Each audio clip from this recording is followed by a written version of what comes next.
everyone, and welcome to Sweet Justice, a show where we talk about baking sweet treats and also about criminal justice and immigration reform. I'm Mirriam Z, and I'm your host.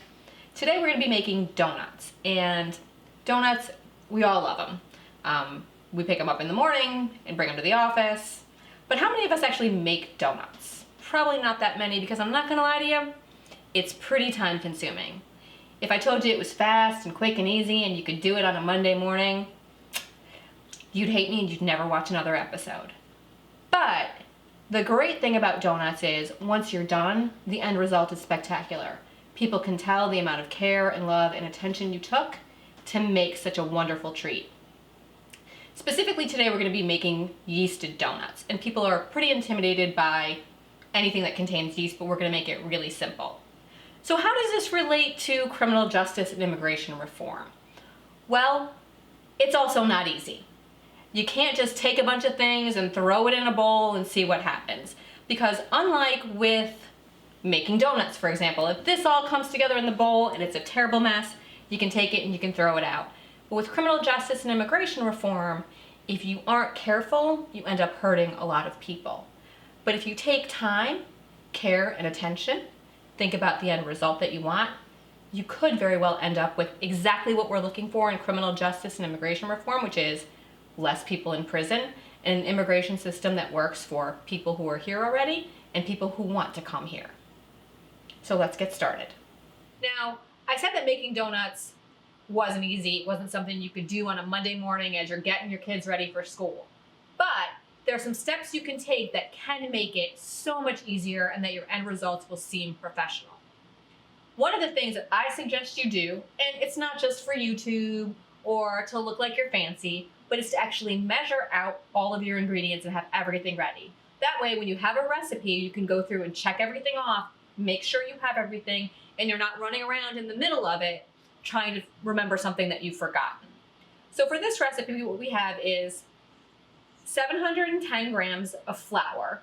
I use just regular all-purpose flour. There's not a brand that I get. Sometimes I just get it from Aldi. Whatever you have on hand is great. I have salt. I use sea salt. I put it in a little jar. It has a little spoon. It's going to be 1 teaspoon of sea salt. 50 grams of sugar. Another teaspoon of sugar. 3 teaspoons of yeast, and you can use instant yeast or an active yeast. I don't ever use fresh yeast. It's not something that I've ever done, so I'm not going to recommend you do that. Just a package of yeast or a jar, 3 teaspoons, 75 milliliters of warm water. And this is important because cold water will kill yeast, and so will hot water. So warm, when you put it on your wrist, it shouldn't be scalding and it shouldn't be cold. So a nice sort of gentle warmth on your wrist. 2 eggs. We go to our local farmer's market and I buy 2 dozen eggs every week. A little vanilla extract, 35 grams of butter, unsalted preferably, 35 grams of vegetable shortening, we're bringing back the Crisco, and 375 milligrams of whole milk. I've also got a KitchenAid mixer here. You can do this by hand, but I'm going to warn you, the end result dough is pretty sticky. So you're going to have a lot of patience and a dough scraper. So if you've got a KitchenAid mixer, this is going to be super easy for you. You start with your paddle attachment, which is right here, and then you're going to switch to your dough hook. At some point, we are going to talk about working with sticky doughs. If you don't have a KitchenAid, like I said, it makes it a little more difficult. So let's get started. We're going to start by warming up our milk until it's actually boiling. So let's go ahead and do that. So once your milk is warm, and I heat mine up in the microwave for about 2 minutes, you add your shortening and your butter. And I do it all in the same. Then you take your water. This is 75 milliliters of nicely warm water, and you add your yeast. And you want to stir that around. until it's dissolved. And if you can see that, now yeast is alive and it likes to eat. And one of the things it really likes to eat is sugar. So you add a teaspoon of sugar to activate your yeast and make it happy.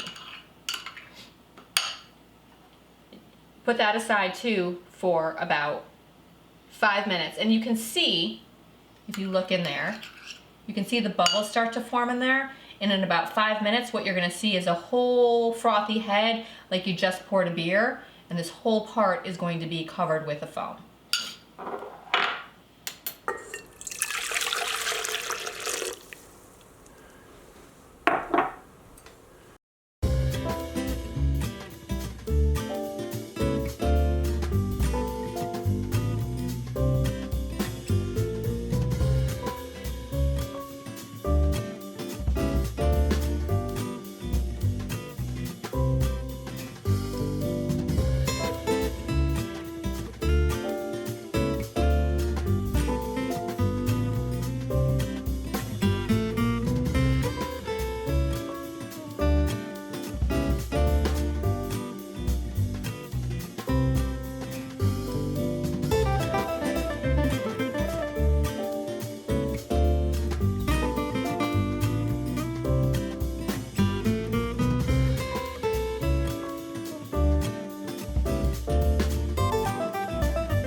Been running for about 5 minutes. I'm going to show you what it looks like now. It went from that terrible sticky mess to being a nice ball of dough. And I'm going to pull this off again, and as you can see, it's actually it's come together really, really well. It's satiny, it's smooth. I gotta be honest with you, I love an enriched dough. It's really fun to work with. And then you can just take it out. I have a bowl that I've greased. You can leave it in here, but it's a little bit hard to get out once it rests. And you take it out and you dump it into your already prepared bowl. And then you want to grease the top of it too. And here I just have some unflavored oil. You don't want to use olive oil for this, otherwise your dough is actually going to taste like olive oil. If you don't want to use vegetable or canola oil, you can use some coconut oil. It's not going to hurt it. And then you want to cover it with some cling film. If you live in a nice warm climate, it won't take very long for this to rise.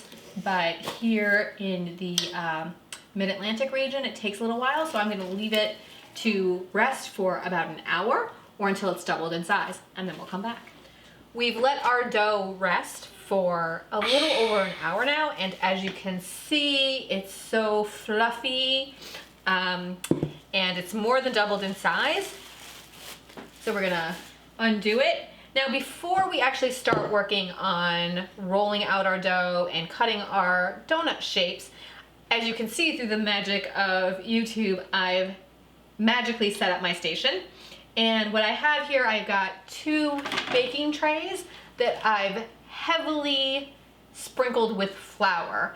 This dough is really soft, and you'll see, and what that means is it'll stick as it goes for its second rise, so we've put flour on it. I've also put some flour on my work surface. I have a rolling pin. I have a ruler because, you know, lawyers love math. I have a bench scraper, and I have a bowl with flour and my donut cutter, and you see it's got the hole in it already to cut out the donut holes as well. And you can buy this. I bought mine, I think, at Williams-Sonoma or some other bake shop.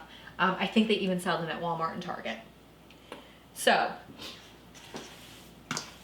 we'll roll out the dough, and I gotta be honest with you, the thing that I love almost as much as I love winning a Fourth Amendment suppression case is this dough. I'm not gonna lie, it's time consuming, like I said, takes a little bit of effort, but once it's done, it's so, I mean, I don't know if this is safe for TV, it's magical. It's pillowy, it's light, and the beautiful thing about it is it'll go where you want it to go. I don't know if sometimes you bought pizza dough from Trader Joe's or from somewhere, it's quick, it's fast, it's easy, but when you roll it out, it comes right back. You don't have to worry about that with this dough. This dough will go wherever you place it. So it's really wonderful that way. And you've got to make sure, though, that your counter is liberally floured. I've got some more flour right here next to me that I have in a bin, and we're gonna start rolling this out. So I told you all at the beginning of this show that we're gonna learn about baking, but we're also gonna talk about criminal justice and immigration reform. And I happen to be a criminal defense and immigration lawyer. I started out as a prosecutor, and I really believed in potentially changing the system from the inside. So I worked as a prosecutor, I prosecuted all kinds of crimes, I did appellate work, and it turns out I was really bad at it. And I think it's because my heart wasn't really in it. And after September 11th, 2001, I switched sides and I became a criminal defense attorney. Immigration I kind of fell into because I lived in a smaller town and I was one of the only immigrants in town. So people just said, well, you're an immigrant, you must know about immigration law. So I started doing immigration law back then. And I can tell you honestly that I love doing criminal defense and immigration. And there's a lot of reasons for why I enjoy it. It's very similar to baking, like I told you before. There is a method to the madness. The way that we prepare a case for trial in the criminal justice realm is very similar to the way you see me prepare for baking. You've got to think through, what is the end result that I want? How do I get to that end result? And when you have a client in front of you, it's really important to get to know and understand what that client's needs are as well. So there's a lot that goes into doing what I do on an everyday basis. And to be honest, baking is a great way to unwind from a fairly taxing workday. The current criminal justice system and the current immigration scene, as you all probably know, is not that great. Our jobs have been made substantially harder by the current administration. As you can see what side of the fence I fall on in this administration. Okay, so back to baking. You want this to be about 1/2 inch. Now, what's important about this rolling out process is it's going to rise up again, because you know when you get donuts, they're big and light and fluffy. So you're still not seeing the finished product and what it's going to look like. we're gonna take our donut cutter here and we're gonna flour it, and we're gonna press down and get our donut. And look, it makes a cute little donut hole too. There's the donut. There it is. I really do some of my best thinking about my cases when I'm baking. At first it wasn't so much because the baking itself required a lot of thought, which was also nice. It was very meditative. But now I can actually think through theories and themes and, you know, what I'm gonna do in these cases while I'm rolling out dough or cutting it out.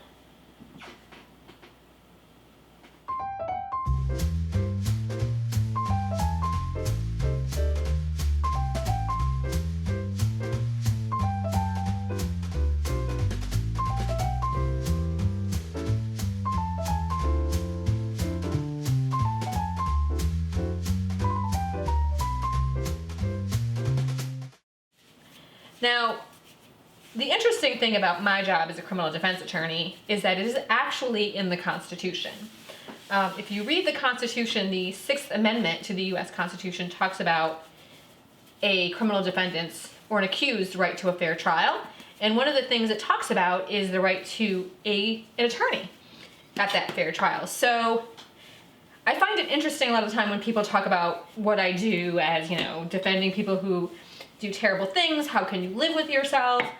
And I think, well, if it was so bad, why is it in the Constitution? Why are people actually guaranteed the right to defense counsel? And that's because the law is pretty complicated.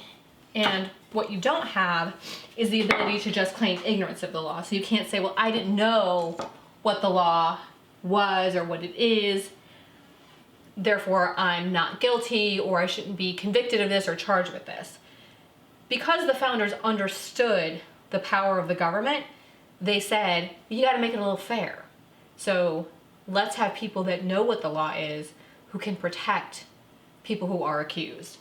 So it's a pretty cool thing about my job, that it's actually in the Sixth Amendment to the Constitution. And it's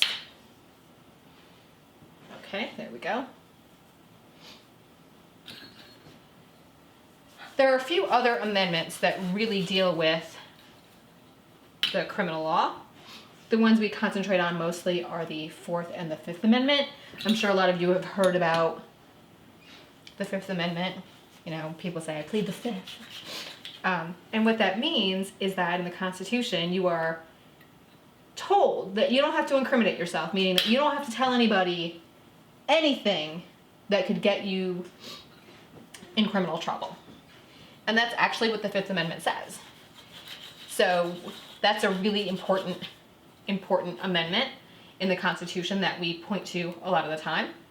And the 4th Amendment. And the 4th Amendment is super, I can't even stress to you, it's like the yeast in these donuts. Without the 4th Amendment, we really don't have much of anything in this country. We have no privacy. And so that's the one that guarantees us our right to be free from intrusion from the government. And it's one that we use and point to all the time when we're doing our work in the criminal justice field. But now we have to let these rest again for about 30 minutes. And what I've done is I have a not great electric oven, but I've set it to 170, I let it come up to temperature, and then I turned it off. So it creates a nice little warm, cozy nook for these to rest in for 30 minutes. So I'm gonna go pop them in the oven, and I'll see you back here soon.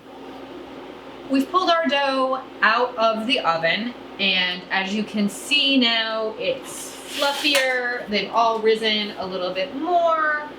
Some of them are a little bit fatter than others. All of it's okay. Remember, this isn't a bakery. This is your house. You're doing this for people that you love. So if everything's not perfect, that's okay.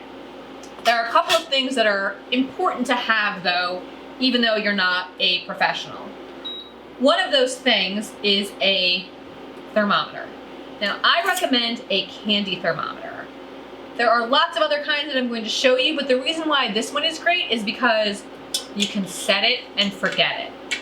So it's a really awesome, this is made by Taylor. Lots of different companies make them. I strongly recommend that you purchase a candy thermometer, even if you're not making candy. You just put it in, it attaches to the side, and it gives you the temperature. Now, the temperature that you want for frying donuts, and for most things, is about 350 degrees. And the reason why is because you don't want it to retain a lot of oil, but then again, you don't want it to be so hot that the outside burns and the inside is still raw and doughy. So temperature is important. You can fudge a little bit since you are a home baker, but not too much. Once again, the best way to approach this phase of baking is having all of your stuff out and ready. So I've got, they call this a spider. It's just a strainer. You can use anything, but I have this. I have a baking pan, again, a baking sheet that I put some paper towel in, and then I put a rack on, like a cooling rack. I have a lot of these, but if you don't have this, just lay some paper towel flat on your baking sheet. That works too. I also have some sugar. This is the easiest way to do your donuts and to finish up your donuts. You can make icing, you can do all kinds of things, but honestly at this point, you're probably a little sick of making donuts. So this adds some nice crunch, a nice texture to the outside of your donut. And again, the donut dough itself, as you probably realize, doesn't have a lot of sugar in it. So while it's sweet, it's not overly sweet, so you can control the sweetness by deciding what kind of icing you want. Do you want a glaze? Do you just want some sugar? Do you want a rich buttercream on top of it? All of that is up to you. So now what we're gonna do is we're gonna start frying up our donuts. And I have my scraper just in case these stick to the bottom. And you just kind of like lift it up, get it on here. Be super careful, everyone, and pray and add them in there. They don't take long at all. If your oil is at the right temperature, it should be about 30 seconds per side. Watch them. Don't go away. Don't pour yourself a cup of coffee. Don't start thinking about how you're going to beat the man in your next motions hearing. You just got to pay attention to what you're doing here. And again, also watch your temperature. It's really important. So you may have to adjust the heat on your stove, whether it's gas, electric, or induction like here. You're gonna have to keep playing with it to watch the thermometer. And that's also why this candy thermometer is awesome, because once it's here, you just have to look at it and then you can readjust your temperature whenever you want. So we're gonna add a couple more. The other thing you should know is that when you add stuff to the hot oil, the temperature is gonna go down. So be aware of that. So you're gonna multitask here. Before we put the dough into the oven for its second rising, we were talking about the Constitution. There's one more amendment I wanted to mention right now, and so you can see that. I don't know if you can see that color on there. It's a really nice golden brown, and we're gonna put it right on there. And that's the 8th Amendment. And the reason why I want to bring this up to you right now is because people are talking a lot about cash bail. And the 8th Amendment talks about cruel and unusual punishment. That includes bail and capital punishment. And I want to talk about why it's important to know this stuff. So we talk about the 4th, 5th, and 6th Amendment and the 8th Amendment because people will talk a lot about how they feel without understanding where all this stuff comes from. So if we're going to talk about criminal justice reform in particular right now, and we'll talk about immigration reform at some later time, because criminal justice is specifically noted in the Bill of Rights.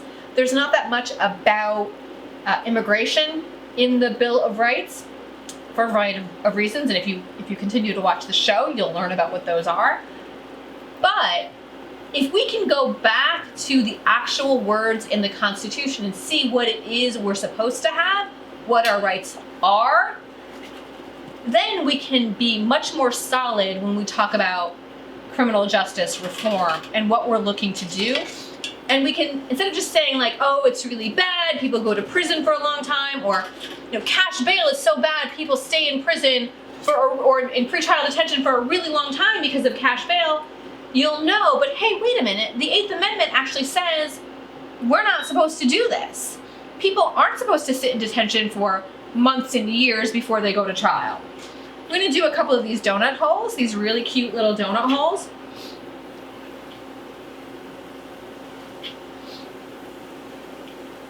Just plop those right in.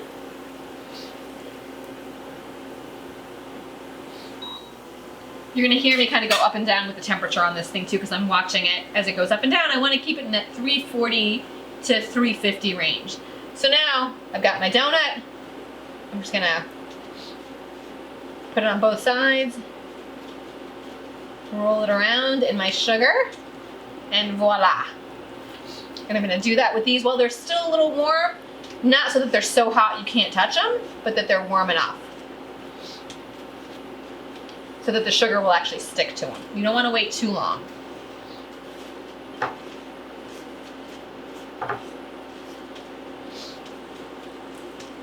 You could also just do some powdered sugar on this. Powdered sugar is a funny thing. Sometimes you get too much. Sometimes you don't get enough. You get big splotches here and there. So I prefer to use just a regular granulated just sugar. And it, like I said, it gives you a nice texture as well. So we're talking about criminal justice reform, and we're talking about what we want and where we look to actually get this reform. And my opinion is always going to be the Bill of Rights and the Constitution is the first place that you go to. So the Bill of Rights isn't terribly long. It's not an exceptionally detailed document. It just says, for example, you have the right not to incriminate yourself, or you have the right to an attorney, you have the right to due process. But it doesn't tell you exactly how we're supposed to achieve those rights. And the way we do that is through our courts. And our courts do that because people try cases, and they bring these cases in front of judges, and judges make decisions. And while trial courts are the first level, it's appellate courts that really make these decisions. We talk a lot about the Supreme Court, but while the Supreme Court is super important, it's not the one that we rely on a regular basis, because it's not the one that has decided all of the minute little tiny issues within the criminal justice system yet. So while it's the last word, we've got a lot of other courts in between there and the Supreme Court that we can go to kind of help us figure out what those rights are. And you can see there we've got some nicely browned donut holes.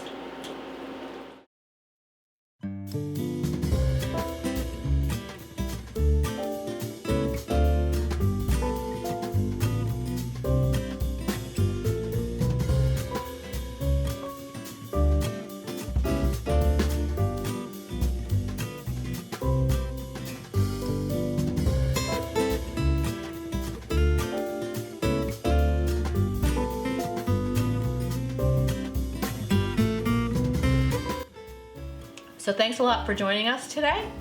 If you enjoyed this video and you think you got something out of it, please like and subscribe, and we hope to see you again next week. Thanks. Well, you did it. You baked up homemade donuts. You took you didn't bake anything. You fried up donuts. Sorry. Time and care to bake these for your family. I don't bake. Let's cut. We'll start again because I keep saying bake. All right,